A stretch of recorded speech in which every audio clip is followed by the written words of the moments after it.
Muy buenas tardes, les doy la bienvenida una vez más a esta que ya es la quinta clase de este curso de astronomía online que estamos haciendo en el contexto del proyecto Astronomía en tiempos de pandemia, que es una iniciativa FNDR 2% de Cultura año 2020, ejecutada por la Agrupación Científico-Cultural Licancabur, en colaboración con el Centro de Astronomía de la Universidad de Antofagasta. Ya pasamos la mitad de las clases, son 8 en total. Sin embargo, como siempre, si es que hay alguna persona que aún no se ha inscrito y se quiere inscribir, le vamos a dejar el link al formulario de inscripción en los comentarios a este video cuando terminemos. Y la única diferencia entre quienes se inscriban y no se inscriban es que las personas que se inscriban van a tener acceso a un poquito de información adicional, a unos cuestionarios, que si los responden, les va a dar derecho a una constancia digital de participación al terminar el curso. Vamos al tema de hoy. Nos hemos entusiasmado harto con el sistema solar. Hoy día vamos a dar un paso adelante, pero todavía van a ver que tenemos hartos ejemplos que tienen relación con el sistema solar en la discusión de hoy. Pero nos vamos a concentrar en qué es lo que podemos ver en el cielo. Ese es el tema de la sesión de hoy. Y bueno, sin más preámbulo, comencemos. Y si bien ya tengo explicado uno de los temas que vamos a ver, si bien podemos ordenar esto de un sinnúmero de maneras, se me ocurrió que era instructivo comenzar hablando de lo que encontramos en algunas páginas web cuando nos dicen qué es lo que podemos observar. Y acá, esta es una de tantas que hay muchas que están en inglés, pero pedí un poquito de consejo respecto a este tema y me sugirieron que esta era muy buena, que es una página de Photopills, que les da a ustedes los principales eventos que se pueden observar durante este año. Hay un cierto énfasis en la fotografía astronómica, que va a ser uno de los temas del curso también, pero por supuesto, si voy a fotografiar algo, a menudo también puedo verlo sin cámara fotográfica. Entonces acá aparece un listado de eventos que vale la pena ver. Entonces, bueno, voy a agrandar esto para que se alcance a ver mejor la fuente. Ups, ya por ahí tal vez. Y vamos a fijarnos en cuáles son las categorías de eventos que aparecen acá. Por ejemplo, acá tenemos en enero una lluvia de estrellas. Luego, en enero también me mencionan una fase de la luna. Luego fase de la luna, fase de la luna, fase de la luna, ¿verdad? Aquí un equinoccio, que esto tenía que ver con los movimientos de la Tierra en torno al Sol. Acá aparece una superluna. Aquí aparece una conjunción de la Luna con Marte. Acá tenemos nuevamente lluvia de estrellas, otra superluna, lluvia de estrellas, fase de la Luna, un eclipse total de Luna, ¿verdad? Un eclipse anular de Sol. Ok, ya pasamos prácticamente, pasamos la mitad del año. Acá nuevamente otra lluvia de estrellas, fase de la Luna. Ok, yo creo que con esto ya nos damos cuenta de que si vamos a un sitio web especializado, donde el foco sea cuáles son los eventos que vale la pena observar en el cielo, a pesar de que se listan muchos eventos, los tipos de eventos no son tantos. Entonces nos podemos concentrar, haciendo una revisión de esta página, por ejemplo, nos podemos concentrar en fases lunares, en lluvias de estrellas, en eclipses, y tendríamos, yo creo, tranquilamente cubierto el 70-80% de lo que aparece en este calendario. Entonces, efectivamente, vamos a tocar eso como alguno de los temas de hoy, pero vamos a partir por algo que me pareció que, si bien no está listado en estos sitios web, pueden ser bonitos desafíos para las personas que a partir a lo mejor de estas sesiones sobre astronomía se entusiasmen con una observación más sistemática del cielo. Pueden ser buenos proyectos para desarrollar en el colegio, si es que hay profesores o hay escolares que están participando en estas sesiones, en algún club de ciencias, o simplemente por entusiasmo, por afición. Créanme que hay algunas cosas que se pueden hacer en la casa y potencialmente son bien entretenidas, además de estar aprendiendo del cielo a lo largo del año. Vamos con la primera de estas cosas. Y la primera de estas es el analema. ¿Qué es el analema? Bueno, básicamente es esta figura que estamos viendo acá y que es posible fotografiar, como en este caso, si se tiene mucha paciencia, y se va siguiendo el movimiento del Sol a lo largo de un año. O también se puede registrar, como en este otro caso, observando cómo es la sombra de un objeto a la misma hora todos los días a lo largo de un año. ¿Por qué se produce esto? Veámoslo con ayuda de la herramienta que ya manejamos bien, ¿cierto? Que es el Stellarium. En el Stellarium podemos simular la posición del Sol a lo largo de un día. Entonces, bueno, aquí estamos en Antofagasta, ahí tenemos el Sol. Vamos a poner específicamente las 12 del día. Más o menos, no tiene para qué ser tan preciso, pero con eso ya más o menos lo podemos discutir el concepto. Voy a detener el tiempo. Y ahora, tal vez las personas que han estado más atentas a cuando les he explicado cómo se ocupa el Stellarium, ya saben que si quiero pasar de un día al otro, es decir, si quiero avanzar 24 horas, entonces basta que apriete la tecla igual. Entonces voy a apretar la tecla igual y ustedes pueden ver que el Sol se está moviendo. Eso es que estoy viendo el Sol un día más tarde, a la misma hora de reloj, digamos, en qué parte del cielo va a estar. Como partimos del día de hoy, y yo estoy aquí mirando hacia el norte, ¿verdad? Por eso tengo esta N aquí abajo, estoy mirando hacia el norte en esta simulación. Entonces, cuando el cielo se me está subiendo, lo que está haciendo es que está avanzando hacia el otro lado de donde yo estoy mirando, es decir, está avanzando hacia acá, que es donde voy a encontrar, se me fue mucho, aquí el sur, ¿verdad?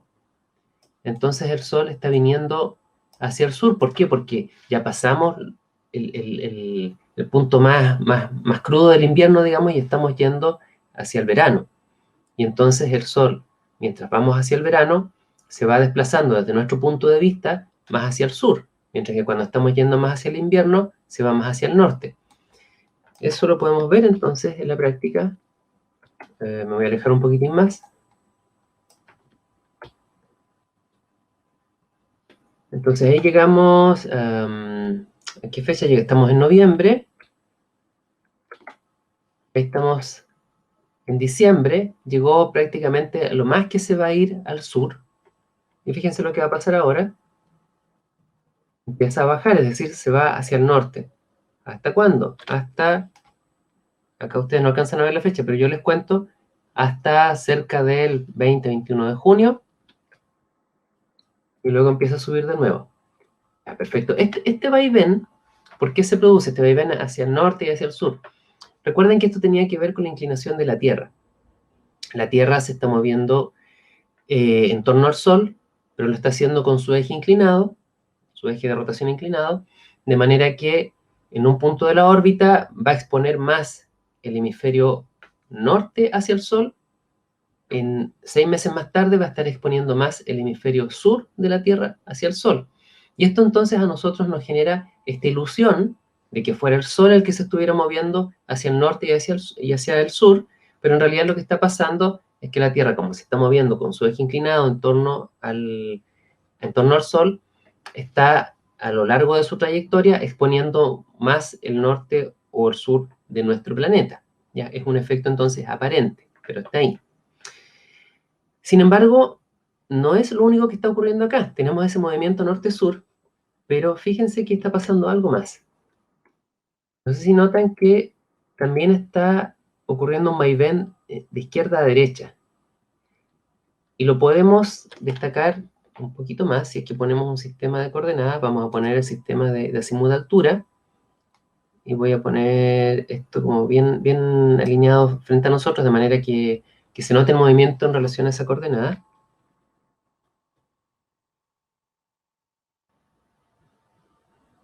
Y creo que ahí pueden ver que se está moviendo entonces también izquierda y derecha. ¿Por qué se produce, además de ese movimiento norte-sur, este movimiento izquierda y derecha? Básicamente ocurre por lo siguiente. Okay. Si yo tengo el Sol, vamos a decir que ese es el Sol, y tengo la Tierra moviéndose en torno al Sol, que feita la órbita, en torno al Sol, digamos que es una cosa así. Sabemos que la órbita de la Tierra en torno al Sol es una elipse, y entonces va a haber un punto de la órbita en que la Tierra va a pasar más cerca del Sol, mientras va a haber otra parte de la órbita en que va a pasar más lejos del Sol. Y ocurre que cuando se está moviendo más cerca del Sol, la Tierra está moviéndose más rápido, cuando está aquí, que cuando está acá. Acá se está moviendo, cuando está más lejos del Sol, se está moviendo más lento. ¿Por qué? Porque la atracción, cuando está más cerca, es mayor. El tirón que siente es mayor, entonces es como que estuviera cayendo más rápido hacia el Sol. Entonces su movimiento, este movimiento en su órbita es más rápido, mientras que acá es un movimiento que es un poco más lento. Y eso hace que entonces si la Tierra está dando vueltas en torno a sí misma, pero hay una parte de la órbita en que se está moviendo en torno al Sol un poco más rápido, nos va a dar la impresión de que el Sol llega antes al mismo punto en el cielo que en otra parte en que vamos a tener la impresión de que se demora un poco más en llegar a ese mismo punto en el cielo. Porque nuestra sensación de que el Sol está volviendo a un punto en el cielo tiene que ver en parte con nuestra rotación, pero también en parte con cuánto nos desplazamos en torno al Sol. No olvidemos que la idea que tenemos de que ha pasado un día, la idea más básica que tenemos de que ha pasado un día, es que el Sol hubiera vuelto al mismo lugar en el cielo. Dado esto, entonces, cuando se combinan estos efectos, tenemos que hay una inclinación, ¿cierto?, del eje de la Tierra que hace que en una parte de la órbita se expone más el lado norte de la Tierra, en la otra parte se expone más el lado sur, pero también entonces hay una parte en que la Tierra va a moverse más rápido y yo voy a tener, por lo tanto, la sensación de que el Sol llegara antes al mismo lugar, mientras que en otra parte la Tierra se va a estar moviendo más lento, yo voy a tener la sensación de que el Sol se demora un poco más en llegar al mismo lugar. Y eso es lo que me genera estos movimientos, decíamos, norte-sur, era por la inclinación del eje de la Tierra, izquierda-derecha, es porque la Tierra se mueve más lento o más rápido en torno al Sol. Y cuando ahora entonces nos damos el trabajo de todos los días, bueno, si es mucho trabajo, ¿para qué todos los días? Puede bastar con unos pocos puntos a lo largo de esta figura, seguramente con unos 30 o 40 puntos ya tenemos la figura, pero tienen que ser espaciados en el tiempo a lo largo del año. Entonces vamos marcando dónde es que va cayendo la punta de esta sombra, por ejemplo, a lo largo de un año, y vamos a ver que eso nos va dibujando esta figura en el cielo.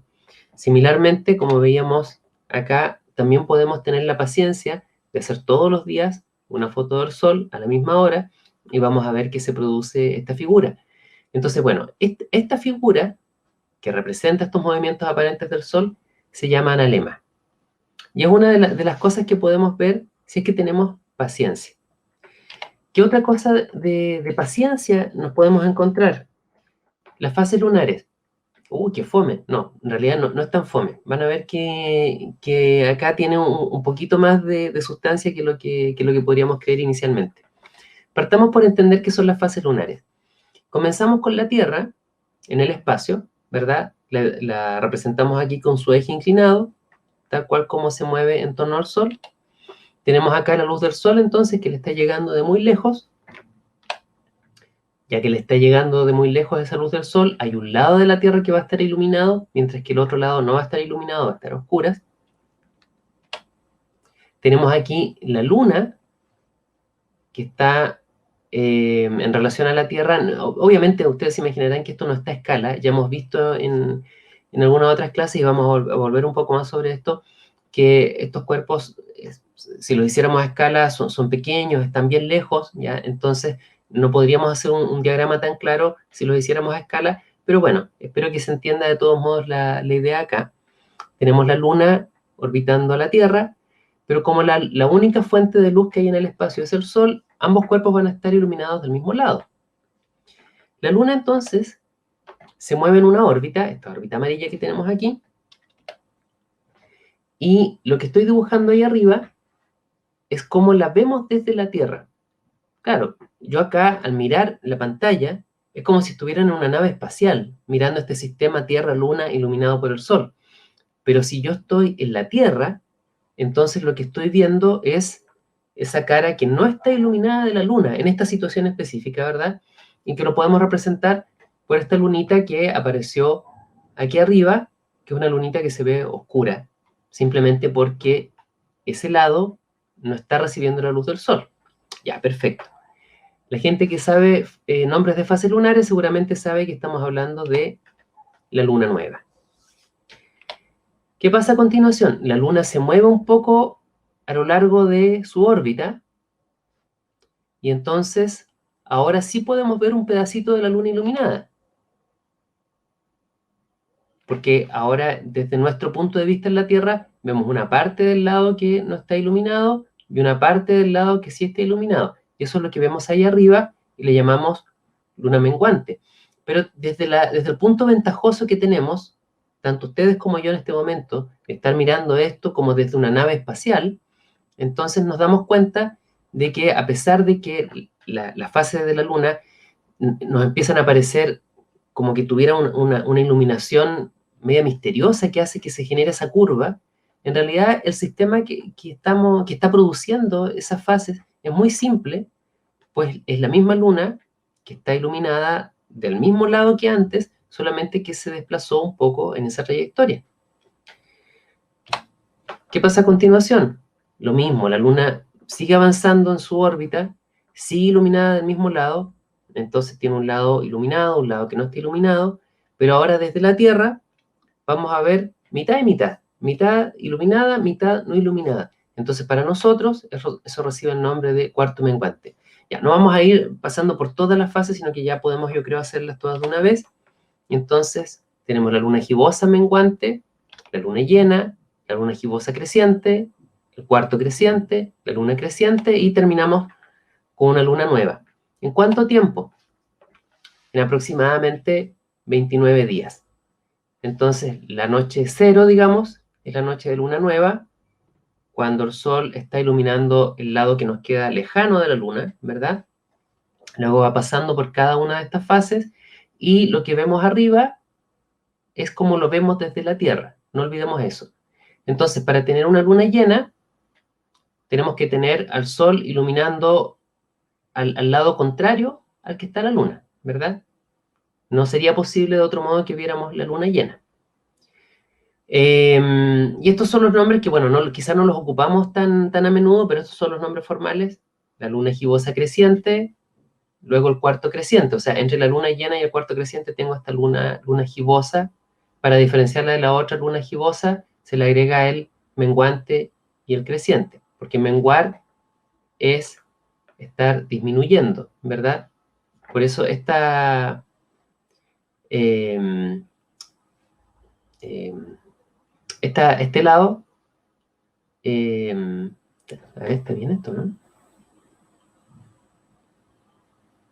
¿Saben que ahora me entró la duda respecto a la nomenclatura? Ya, ok.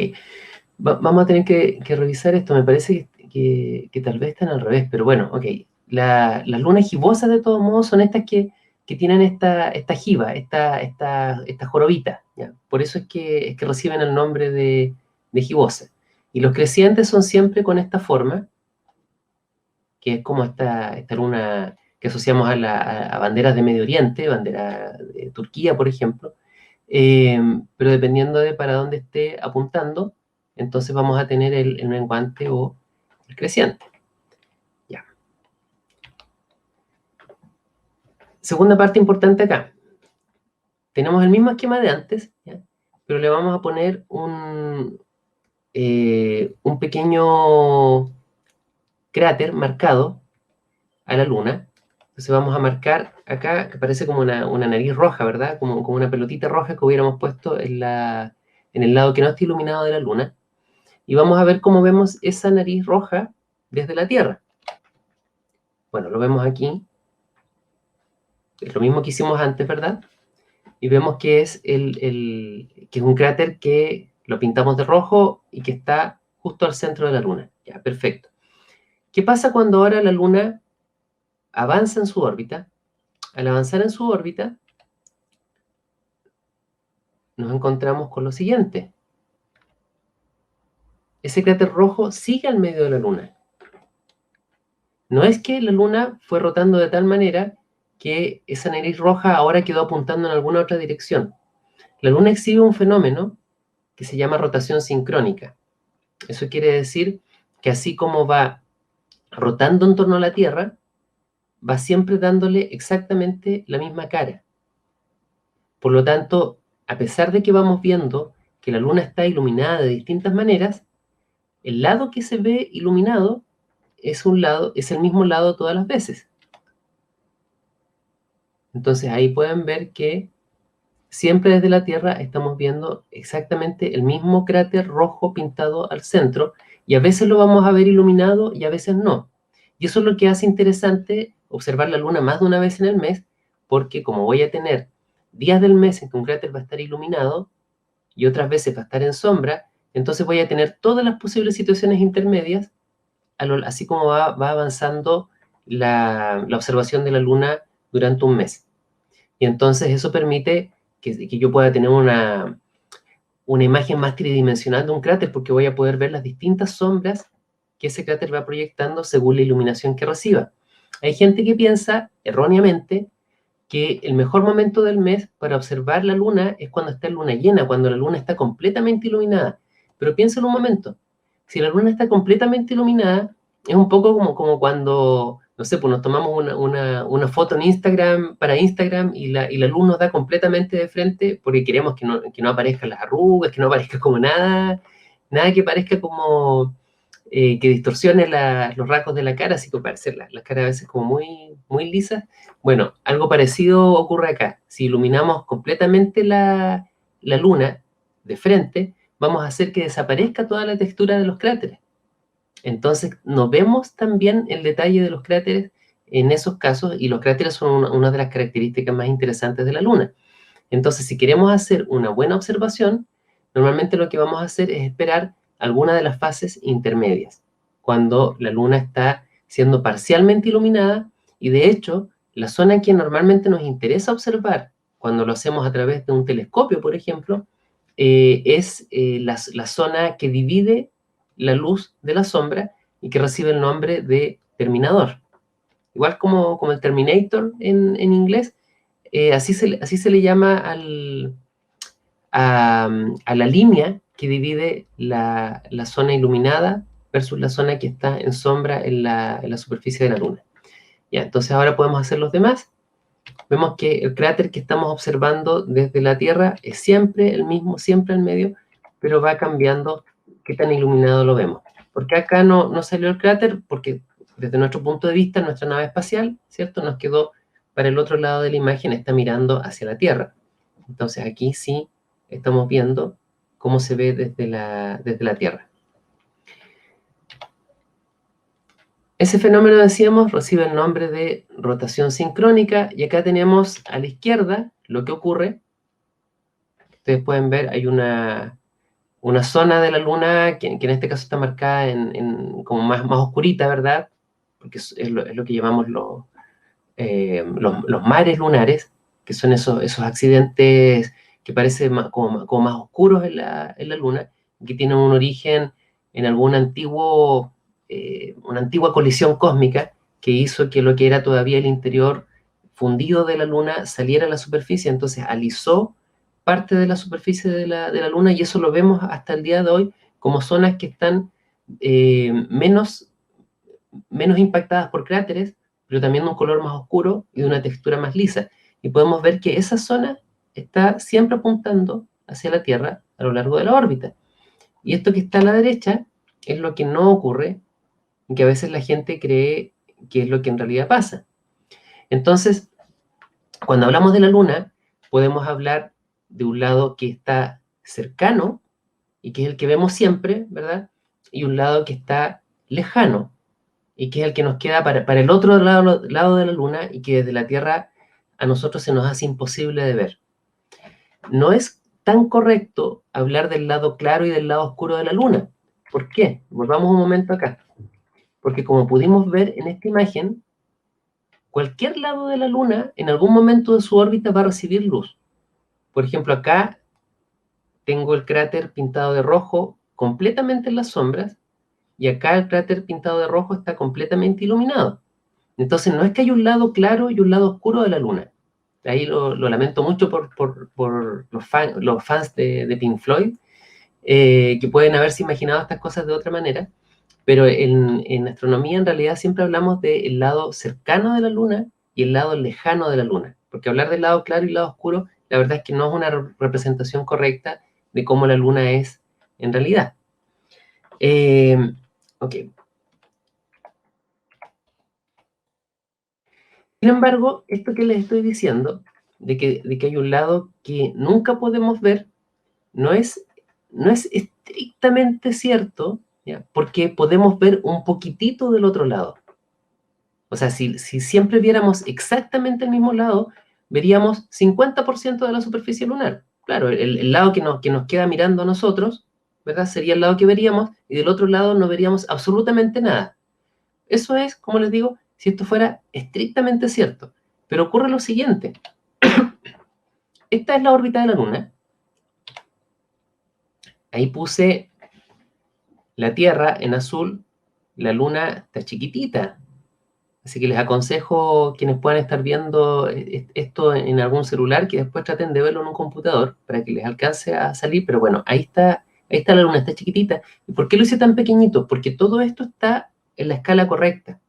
Entonces vamos a poner la Luna y la Tierra en esta órbita de la Luna en torno a la Tierra la puse al centro, la Luna está por ahí arriba, seguramente ya prácticamente no la notan, porque quedó como media ahogada ahí en la misma línea de la órbita, pero créanme que bueno, ahí está marcado con las flechas la posición en este momento de la Tierra y de la Luna, y vamos a poner ahora un par de líneas auxiliares que ustedes pueden ver a la izquierda, en verde y en una especie de morado, que son líneas de distinto tamaño, no son iguales.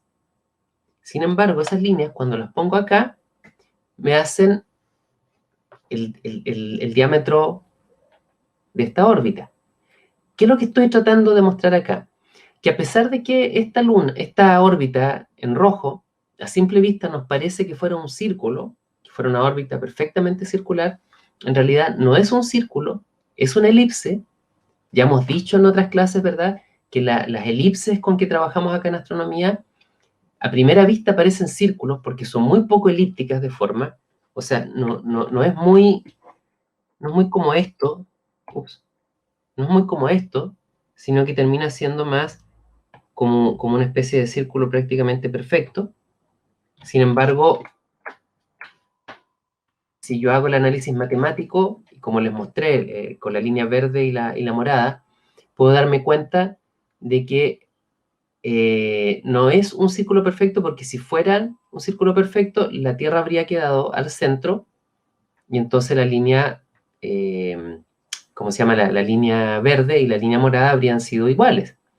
En este caso son diferentes porque esta órbita es elíptica, y entonces va a haber un momento de la órbita en que la Luna va a pasar más cerca de la Tierra, que es lo que está marcado ahí por esta distancia con la línea verde, y otro momento de la órbita en que va a pasar más lejos de la Tierra, que es lo que está marcado con la línea morada. La línea verde nos indica la distancia menor, la línea morada nos indica la distancia mayor. Perfecto. Entonces, si estamos entendiendo esto hasta aquí, tal vez se les ocurra que va a pasar algo parecido a lo que vimos que ocurría con la órbita de la Tierra en torno al Sol. Acá tengo la misma órbita de la Luna en torno a la Tierra. Ya nos aprendimos que eso es el círculo rojo, ¿verdad? O la elipse roja, ¿verdad? Que la Tierra va a estar ahí donde se unen la línea verde y la línea morada. Y entonces ahora yo le puedo agregar este elemento a esto que estamos discutiendo. Y es que esta órbita se sale un poquito del plano en que estaría rotando la Tierra. O sea, si yo dibujara la Tierra acá, entonces este plano que está en gris está cortando la Tierra en su ecuador. Entonces podemos ver que cada mes lo que está ocurriendo es que la Luna sube un poquito por arriba del ecuador, esto que está acá arriba, ¿verdad? Y después baja un poco por debajo del ecuador. ¿Qué es lo que eso ocurre? ¿Qué es lo que eso produce, perdón? Eso produce que, primero, unamos todo lo que hemos hablado. Produce que si yo estoy pasando más cerca de la Tierra, aquí justo en el tope de la línea verde, voy a moverme un poco más rápido que cuando estoy pasando más lejos de la Tierra, que es en el extremo acá de la línea morada. Así que le va a ocurrir a la Luna lo mismo que le ocurría a la Tierra moverse en torno al Sol cuando hablamos del analema. Va a tener la sensación, ¿verdad?, de que la Tierra como que llegara un poco antes o un poco después al mismo lugar, o si ahora invertimos la cosa, lo invertimos y lo vemos desde el punto de vista de la Tierra, vamos a tener la sensación de que es la Luna la que como que rota un poquito más rápido, un poquito más lento en su movimiento en torno a nosotros. Y eso va a hacer que podamos ver un poco a la izquierda y un poco a la derecha de la Luna. Esto es lo mismo que si fuéramos en una carrera, corriendo junto a otra persona, y entonces de repente me viene un segundo aire, a lo mejor yo voy corriendo detrás de la otra persona, pero me llega un segundo aire y puedo empezar a correr un poco más rápido, entonces ahora veo a esa persona de lado y ahora todavía me dan un poco las energías y puedo ver a esa persona hacia atrás. Entonces, si antes le veía un poco de la espalda, luego le veo un poco el costado y ahora le veo un poco de la cara, todavía no estoy viendo completamente el otro costado, pero estoy viendo más del contorno, digamos, de la persona que si solamente hubiera estado corriendo todo el tiempo detrás. Pero ahora resulta que me cansé. Y entonces a la persona la estaba viendo por delante, la estaba viendo la cara, ahora la vuelvo a ver por el costado, ahora la vuelvo a ver un poco de la espalda. Y de ahí me vuelvo a dar el segundo aire. Ya, ok, creo que se entiende la idea. Este juego está ocurriendo periódicamente todos los meses, ¿ya? Según un cuerpo está pasando más cerca del otro, más lejos del otro, se está moviendo más rápido y entonces se va teniendo este punto ventajoso de poder ver un poquito por atrás, un poquito por el lado, un poquito por delante. Entonces ya no vemos solamente el costado o no vemos solamente la espalda, ¿verdad? Así que ese 50% que yo creía ver originalmente va a crecer por efecto de este aumento y disminución de velocidad.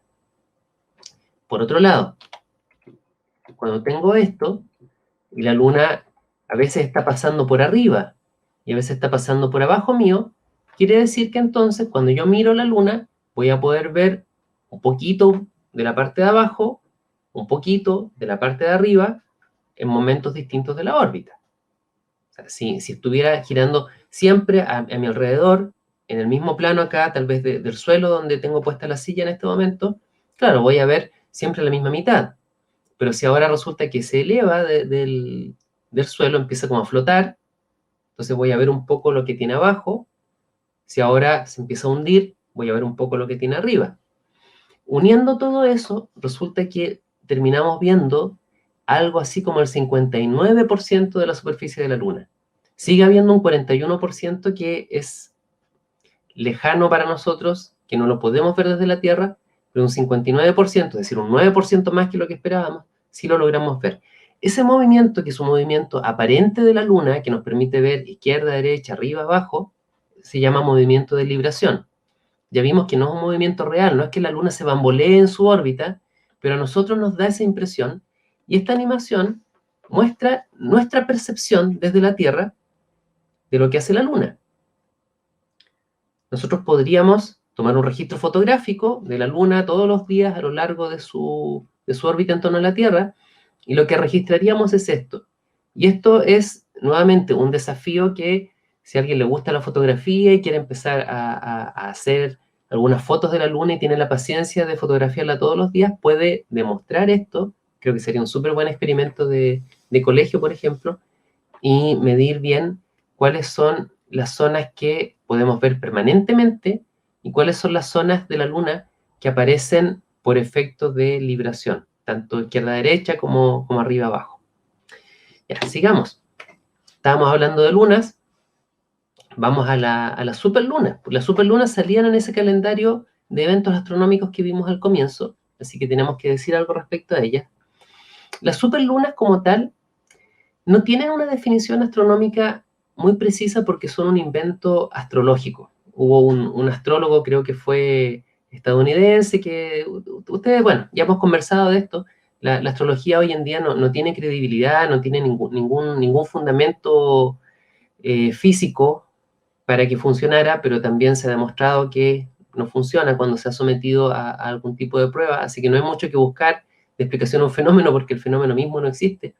Pero de todos modos, hay personas que hacen negocio con esto, entonces hay algunos astrólogos connotados en Estados Unidos y que entonces han tratado de ir renovando esta disciplina por el hecho de que ya tiene mucha obsolescencia, entonces la gente ha ido cada vez desconfiando más de que sea algo que tenga credibilidad, y está muy bien, de manera que para poder irle dando algún grado de renovación, hay personas que se dedican a ese negocio y que han ido inventando nuevos términos.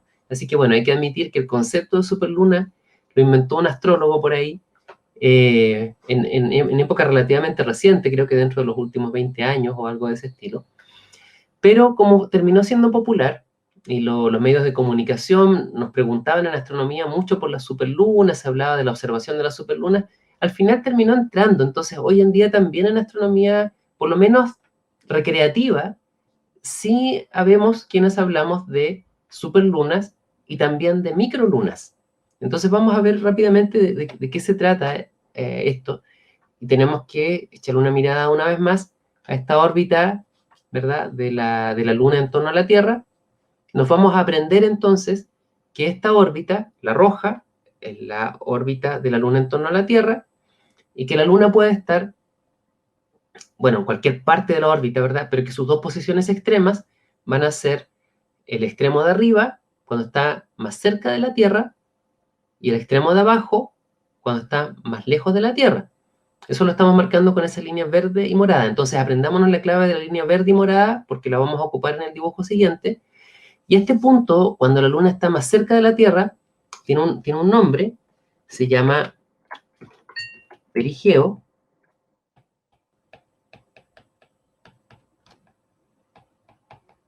Mientras que el otro punto, cuando está más lejos de la Tierra, se llama apogeo. Que seguramente se acordarán cuando hablamos de la Tierra pasando más cerca del Sol en su órbita, se llamaba perihelio, y cuando estaba lo más lejos posible del Sol en su órbita se llamaba el afelio. Entonces, aquí la etimología nos ayuda mucho, ¿verdad? Entonces comenzamos a dar cuenta que algo hay con los peri, que parece que indican el estar más cerca del otro cuerpo, y va cambiando qué cosa es el otro cuerpo, y el A es el que está diciendo que estamos más lejos. Entonces, geo tiene que ver con tierra, helio tiene que ver con sol, y ya de ahí las palabras han evolucionado un poco a lo largo de la historia. Entonces, bueno, nos encontramos con que hoy día para una órbita en torno al Sol tenemos el perihelio y el afelio, mientras que para una órbita en torno a la Tierra tenemos el perigeo y el apogeo.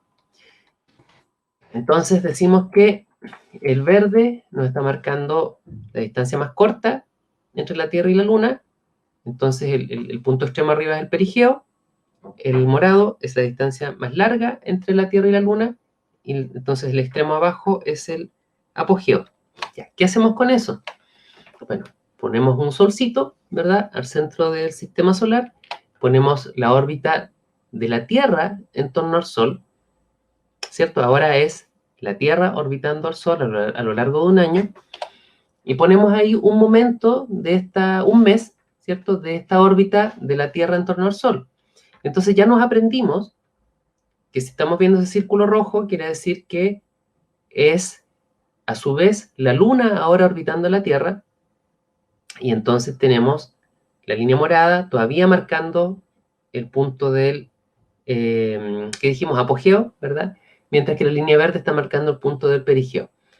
Ya, espero que se entienda lo que estamos haciendo. Entonces, ahora este sistema Tierra-Luna se va a mover en torno al Sol a lo largo de su órbita. Pero, oh, sorpresa, este sistema no va cambiando de orientación, está apuntando siempre en la misma dirección. En estricto rigor, y espero que no haya algún colega que sepa mucho de mecánica orbital y que me mate, que busque para matarme después de que termine esta clase. En estricto rigor, esto no es tan cierto, esto sí va teniendo un pequeño movimiento, pero si hacemos el análisis a lo largo de un año, la verdad es que sí podemos simplificar este análisis diciendo que esta línea verde y morada estuvieran apuntando siempre en la misma dirección. Sí, es más fácil para visualizar lo que nos importa en este momento. Entonces, si tenemos esto, ocurre que la luna llena, de todos modos, va a ocurrir únicamente en aquel punto de la órbita de la luna en torno a la Tierra en que esté más lejos del Sol, ¿verdad? Porque tiene que recibir la iluminación frontal la luna llena. Entonces podemos ver eso en cada una de estas órbitas y nos podemos dar cuenta entonces que esa luna llena ocurre en puntos distintos de la órbita. No ocurre siempre donde está la línea verde, no ocurre siempre donde está la línea morada, sino que va a ser una distribución de puntos dependiendo de en qué parte de la órbita de la Tierra en torno al Sol nos encontremos. O del sistema Tierra-Luna orbitando al Sol, en qué parte nos encontremos, ¿verdad? Pero tenemos dos casos extremos. En un caso extremo, tenemos la luna llena en el borde de la línea verde. Es decir, cuando la luna, está pasando por el perigeo, es decir, por el punto más cercano a la Tierra. Y eso es lo que está ocurriendo aquí arriba. En el otro extremo, que está aquí abajo, tenemos el caso en el cual la luna se está moviendo, está pasando por el punto más lejano a la Tierra, es decir, por el apogeo. En ambos casos tengo una luna llena, pero en dos momentos del año diferentes voy a tener que tengo una situación en que la luna pasa más cerca de la Tierra y es luna llena, y en el otro caso voy a tener a la luna pasando más lejos de la Tierra, en el punto más lejano posible de la Tierra, y va a ser luna llena. ¿Qué creen ustedes que va a pasar en ese caso? Bueno, si está pasando más cerca de la Tierra, es como equivalente a que yo acercara mi mano a la cámara, ¿verdad? Si voy acercando una cosa a otra, la voy a ver más grande. Entonces la luna llena se va a ver más grande. Mientras que si estoy más lejos de la Tierra, si la luna está más lejos de la Tierra y se ve como luna llena, voy a ver una luna llena más chica.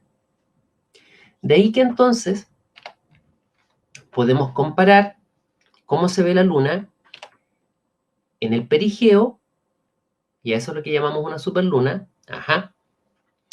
mientras que una luna en el apogeo, es decir, cuando está más lejos de la Tierra, va a recibir el nombre de una microluna. Estos son nombres informales, insisto, no tienen tanta relevancia en astronomía profesional, pero nos sirven para entender qué es lo que nos están comunicando los medios cuando a veces aparece una noticia de astronomía, que se va a ver una superluna. Bueno, aquí podemos entender de qué estamos hablando.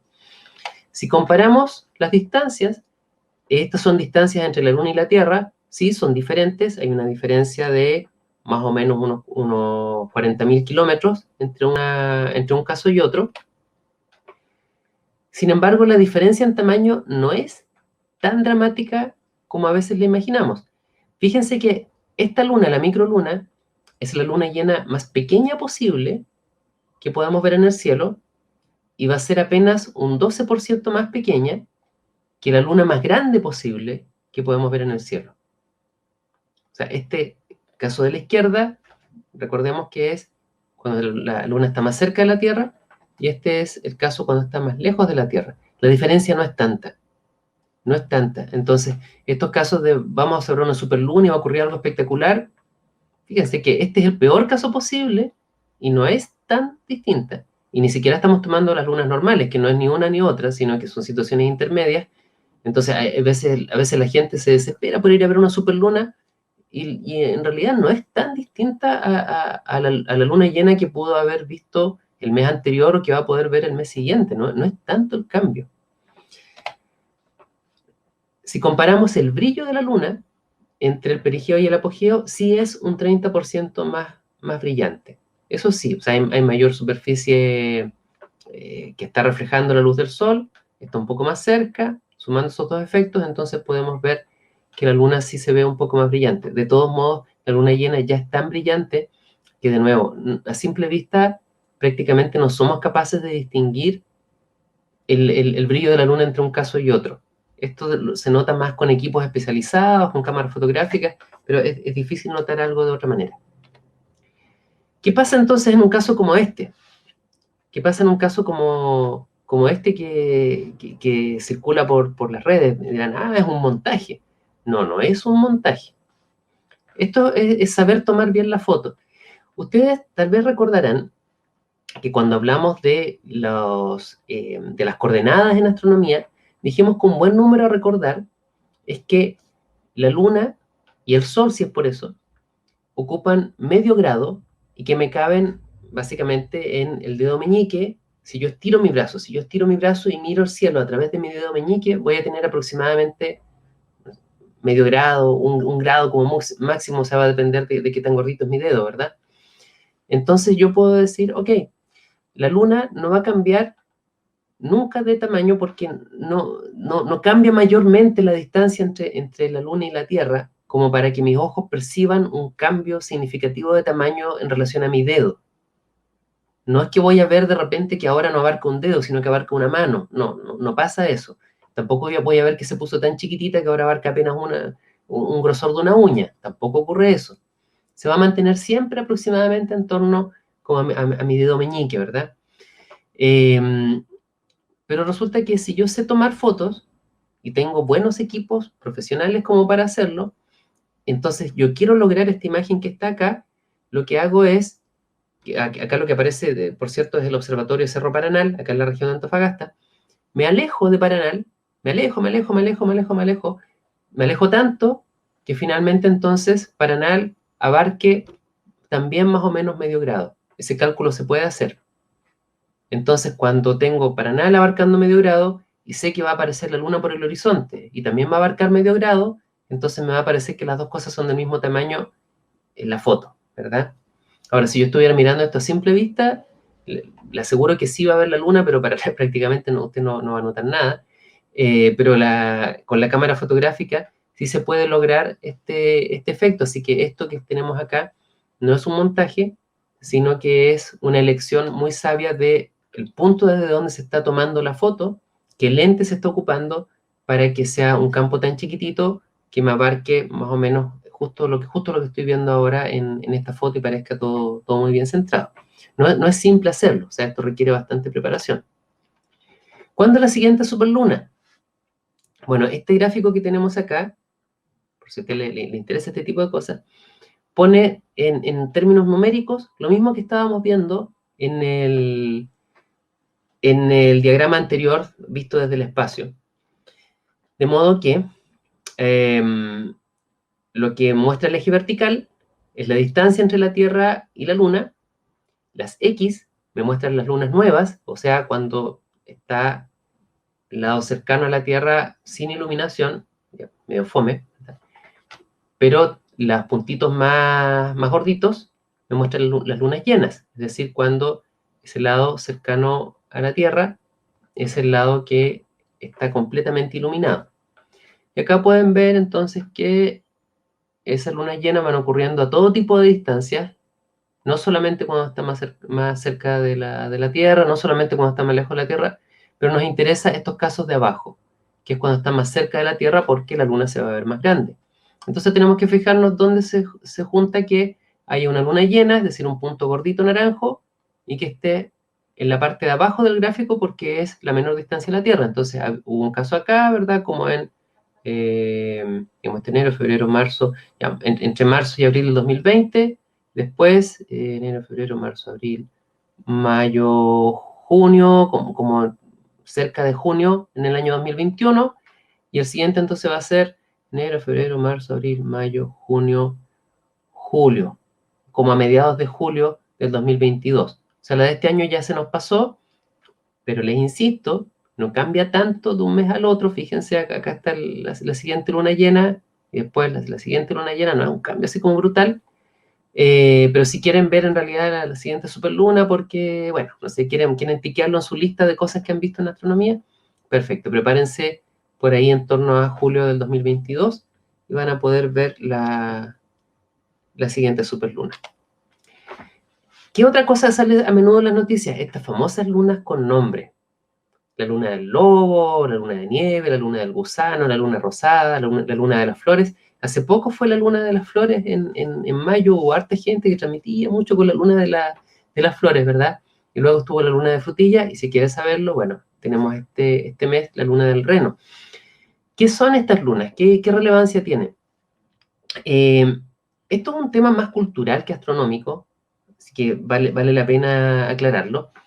Existen unos almanaques en Estados Unidos que se llaman el almanaque del granjero, The Farmer's Almanac, en que desde hace ya mucho tiempo se le empezó a poner arbitrariamente a las lunas llenas nombres que venían de las culturas indígenas en Estados Unidos, o nombres que para los granjeros tenían sentido porque se asociaban a algunas cosechas. No me sé los nombres de las plantas, pero por ejemplo la luna rosada tenía que ver con que había algo que florecía en esa época en Estados Unidos y que eran flores de color rosa.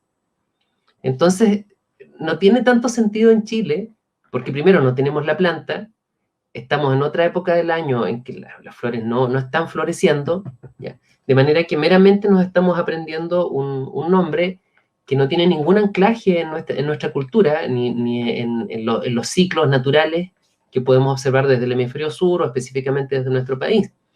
Así que esto es algo que a mí en lo personal no me entusiasma mucho. Se los muestro porque, bueno, una vez más, como para entender qué es lo que hacen los medios de comunicación. Pero creo que hay mucho espacio, incluso si quisiéramos inventarle nuestros propios nombres, aunque sin hacerlo muy artificiosamente. Es decir, tal vez tiene más sentido si es que efectivamente a lo largo del año va habiendo algunos hitos agrícolas o costumbres locales que estén más asociadas a las distintas lunas llenas. Puede tener sentido entonces generar algún calendario en que empecemos a ocupar esos nuevos nombres, pero no tanto esto de aprenderse nombres por aprendérselos, siendo que únicamente tienen sentido culturalmente en Estados Unidos. Así que bueno, esto yo no les aconsejaría darle mucho énfasis. Ok, pasemos a un tema un poco distinto. Le voy a dejar una pequeña tarea a la gente de producción, a ver si es que me pueden ayudar, porque no quisiera abandonar esta clase sin haber resuelto esta duda. Por favor, en el diagrama que mostramos al comienzo sobre las lunas menguantes y lunas crecientes, si me pueden revisar si las gibosas crecientes y gibosas menguantes estaban en el orden correcto o no, para no tener que hacer la aclaración posterior. Mientras yo sigo, le dejo esa pequeña peguita de producción y al final que por favor me hagan la aclaración si es que hubiera cometido algún error. Ok, sigamos entonces con los cometas. Los cometas, ¿qué son? Los cometas son, en términos de teorías de formación del sistema solar, parte de los materiales de formación de nuestro sistema solar, que en un evento específico, un poco violento de la formación del sistema solar, que es cuando se enciende el Sol, empieza su actividad como estrella y comienza a expulsar material desde el Sol, barre con muchos cuerpos pequeños que todavía están dando vueltas por el Sol, y ahí se nos forman algunos se nos forma el cinturón de Kuiper, se nos forma también la nube de Oort, y entonces nosotros encontramos que la nube de Oort es donde sigue dando vueltas en torno a nuestro sistema solar parte del material primigenio de su formación. De ahí que los cometas tengan su interés. Estudiarlos nos acerca a estudiar materiales que dieron origen a a otros cuerpos más complejos en el sistema solar, y se especula que también son una de las posibles fuentes de agua, donde encontramos agua en algunos cuerpos del sistema solar, y también hasta se ha hablado en algunos momentos de la, de la historia de la astronomía, de que pudieran ser portadores de vida, es decir, de ser los cuerpos que llevan de un lado a otro moléculas orgánicas que podrían eventualmente facilitar, al encontrar los medios apropiados, que aparecieran moléculas orgánicas más complejas, eventualmente con capacidad autorreplicante y todo lo que le asociamos a la vida. Entonces, bueno, el estudio de los cometas por sí mismo va a ser siempre bien interesante en astronomía, pero también para las personas no especialistas en astronomía son interesantes porque son cuerpos muy vistosos. Y cuando aparece uno que es posible ver a simple vista, la verdad es que es un espectáculo, me atrevería a decir que bien emocionante. Me tocó ver el año 2007 el cometa Magnox, esto desde acá de Antofagasta, y esta es una imagen hecha con una cámara no muy buena, pero esto se podía ver a simple vista. Y esta fue el cometa Ison, que lo pude ver desde un avión. Es un video que logré hacer desde el avión. Y creo que algo que es importante destacar es que, a diferencia de lo que a menudo creemos, erróneamente, el cometa no nos va pasando rápido. El cometa no es un cuerpo que rápidamente está cruzando el cielo. Nos da esa impresión porque tiene esta cola, ¿verdad?, hacia atrás, que da una sensación de velocidad, de que el cuerpo se está moviendo rápidamente en una dirección, y por eso se nos confunde con algo distinto, que son los meteoros. Pero los cometas los podemos distinguir de los meteoros precisamente porque el cometa, si yo lo observo un rato en el cielo, el cometa parece estar detenido, parece estar todo el rato ahí. ¿Se va moviendo? Sí, pero muy lentamente, tal cual como el Sol, por ejemplo, se va poniendo. En este caso yo también podía ver que el cometa muy lentamente se estaba poniendo en el horizonte.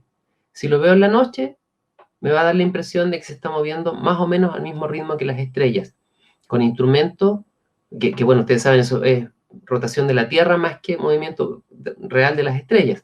Con instrumentos astronómicos puedo darme cuenta de que el cometa sí se está moviendo más rápido, pero es algo que a simple vista me costaría mucho notar. Con buenas cámaras, con buenos equipos, se pueden hacer imágenes como la que estamos viendo acá. Y entonces puedo darme cuenta de que el cometa tiene una estructura que es un poco más compleja que lo que me imaginaba. Y les voy a mostrar uno de los logros modernos que hay en términos de la exploración de cometas, antes de volver a hablar de qué es lo que se puede ver desde la Tierra en relación a los cometas. Me pareció esto era muy interesante de mostrar.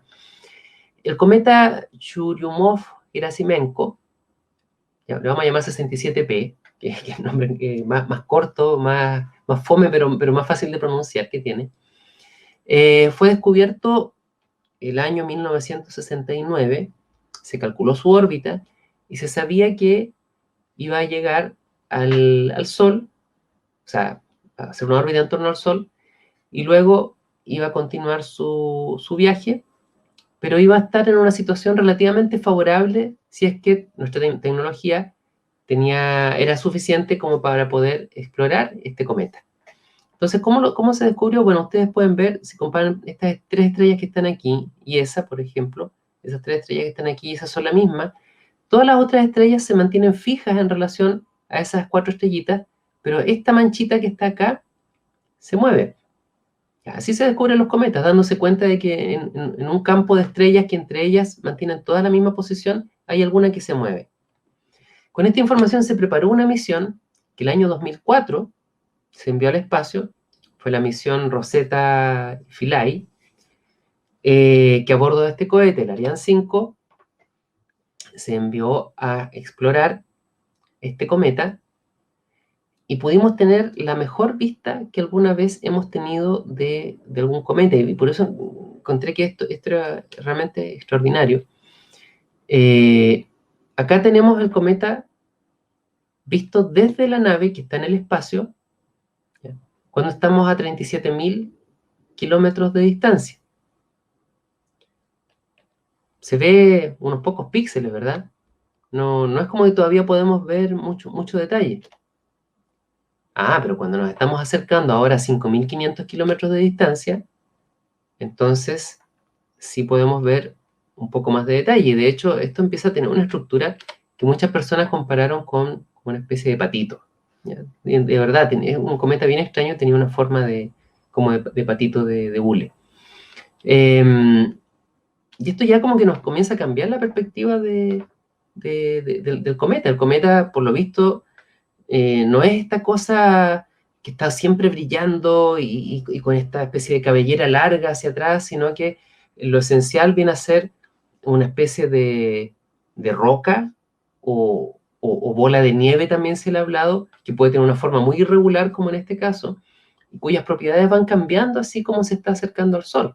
Si se está acercando al Sol y es una bola de nieve, va a ocurrir que el material se va a empezar a derretir y se va a evaporar, pero también va a sufrir estos tirones gravitacionales diferenciados de los cuales hemos hablado harto en la última sesión hablamos del límite de Roche, ¿verdad? Y ahí dijimos esto es porque la parte más cercana a un planeta, o la parte más cercana al Sol, puede ser en este caso, va a sentir un tirón distinto que la parte más lejana, y entonces esto va a sentir que hay una cierta presión por desintegrarlo. Y todo va a depender de qué tan resistente sea su estructura, a ver si resiste o no resiste. Y fíjense acá que ya pudimos ver esto a ni más ni menos que 42 kilómetros de distancia. Y antes de seguir, le voy a pedir a producción que ponga un pequeño video en que la Agencia Espacial Europea introdujo esta misión de una manera muy cinematográfica. No vamos a ver el video completo, pero no es muy largo. Les aconsejo que si tienen ocasión después lo vean, lo busquen, está en YouTube, se llama Ambición. Y hay un trocito que vamos a ver que dura 1 minuto y medio, que nos muestra un poco del momento cúlmine de esta misión y que se cuenta en un escenario de ciencia ficción, entre dos personajes que en el futuro están tratando de controlar la materia, y todo ese poder de alguna manera partió del conocimiento del universo que se generó en parte en base a esta misión. Por favor, que corra video. To comets, 1 trillion celestial balls of ice, dust, complex molecules left over from the birth of our solar system, once thought of as messengers of doom and destruction, and yet so enchanting that we were to catch one. A staggeringly ambitious plan. Are you talking about the Rosetta mission? Throw me the probe.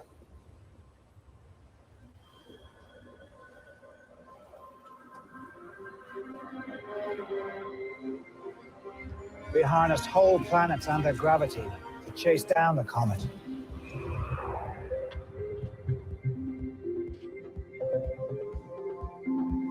So many things could have gone wrong. A failure at launch, an error in the calculations, collisions, so many unknowns. With the technology we had back then, we may as well have been shooting from a slingshot. And tell me, what was it all for? Knowledge. Yes, but we also wanted to show what was possible. Ok, vamos a parar aquí.